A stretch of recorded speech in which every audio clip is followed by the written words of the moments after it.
Hello everyone, welcome to the channel. We would like to share some of the learnings that we have had during a recent trip to Kanyakumari.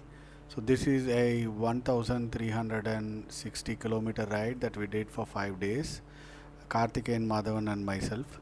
So both of us have some learnings from this trip we would like to share with all of you. In case you are planning for a trip, a long ultra distance ride, this might come in handy. That's the purpose. The first mistake that I did was with respect to the gloves.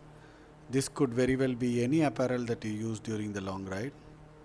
So I used my older glove, Zac Pro one, from the trip from Chennai to Kanyakumari, and since I am familiar with the glove, I have worn it many times, it caused no issues. However, while returning back, I tried on a new glove from Castelli, which was like twice the price of the Zac Pro one. It was brand new, it looked awesome, looked great.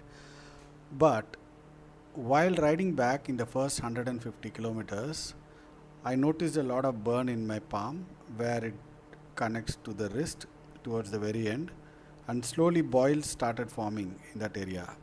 I do not know if this is because it's a new glove or if this is because I'm not used to a Castelli glove, not really sure. However, the lesson is that do not use new stuff for a long ride. Use things that you are familiar with, that you have already used, so it does not cause you any problems. So I had to ditch this and go back to my Zac Pro and complete the ride. I would recommend Zac Pro instead of Castelli in these cases, because sometimes a lower cost apparel can actually outperform a better one. So for long ultra distance, I would definitely recommend Zac Pro. Number 2 was regarding waxing the chains. So I am a firm believer in waxing chains, which I have been doing for rides till 400-500 kilometers here. However, for a ride that is of this large length, say 1000 kilometers, it was actually not very useful. The chain started squeaking at around 450-500 kilometers, and I started adding normal lubricant to it. Of course, I had a spare in the drop bag which I swapped on the return bag. However, that also did not last more than 400 kilometers for me. So the learning here is that waxing chains or waxed chains do not work for long distance, and the faster you start applying the lubricant, the better, because you're going to lose a lot of energy trying to cycle through a chain if you wait for it to squeak. So apply lubrication, skip the waxing on top of the waxing if you need. So do not depend on waxed chains for long rides. Tip number 3 is to be cautious about what you eat, especially during the fag end of the ride when your body has built up so much heat because you have been riding for 4 days continuously. So you need to be really careful, because I made the mistake of eating something oily at the very end, last 150 kilometers, which kind of caused a lot of issues. We did ride through that, but it would have been better and to be more cautious, essentially, towards the end of the ride, especially when your body is too hot and tired. Be very cautious in what we eat. Avoid oily food at the very end. Tip number 4 is stop for food wherever you see it. Do not wait for a good restaurant like A to B or Manoj Bhavan or something like that along the way, because sometimes, especially during Trichy to Madurai ride, there were actually no restaurants at all on the way. So we had our schedule of stopping for lunch at a specific time, stopping for dinner at a specific time. However, I would recommend that if you see a shop, stop 10 to 15 minutes early, even if that is fine, even if the hotel is not that great, because sometimes you will end up waiting for a long time and missing your schedule because you thought you are going to get a better hotel down the line, which we got caught waiting for that during the Trichy to Madurai ride. So eat before you feel hungry, drink before you feel thirsty, especially in long rides. So this is tip number 5, specific to the ride to Kanyakumari. Since it is at the southernmost tip and it is bordered by 3 seas, you tend to get a lot of wind. So we underestimated the wind force.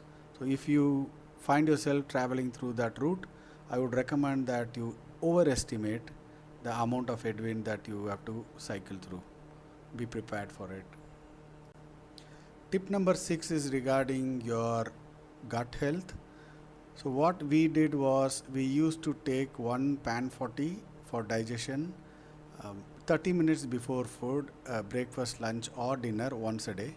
And then after food we took one biflag, which is again to aid in digestions. We continued with this routine, which actually helped us a lot during those 5 days. I would recommend considering at least a pan 40 before food to counter the amount of heat produced in the body and the stress on your digestive system. So tip number 7 is regarding salts in the body, essentially sodium. So during the daytime when there was a huge amount of heat, we were riding at 43 degrees centigrade heat. So we were losing water really fast, sweating a lot.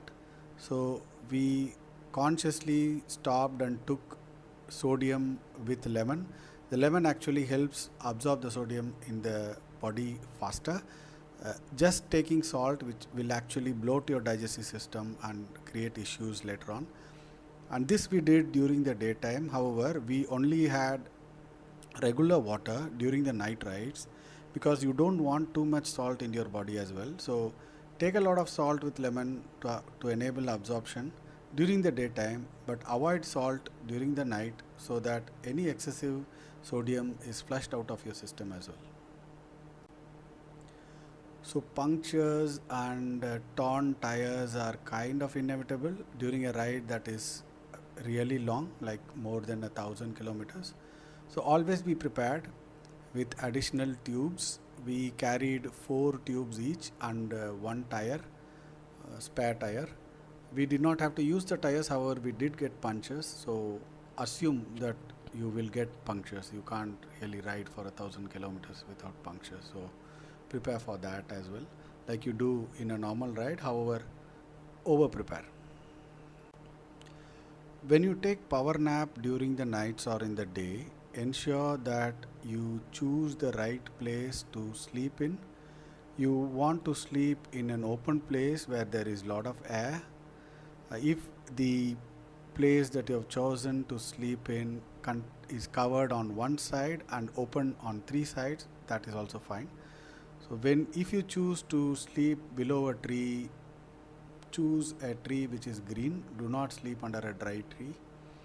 And a good place to catch a power nap of 15 to 20 minutes would be a petrol bunk or a gas station, since the smell of diesel actually keeps the mosquitoes away.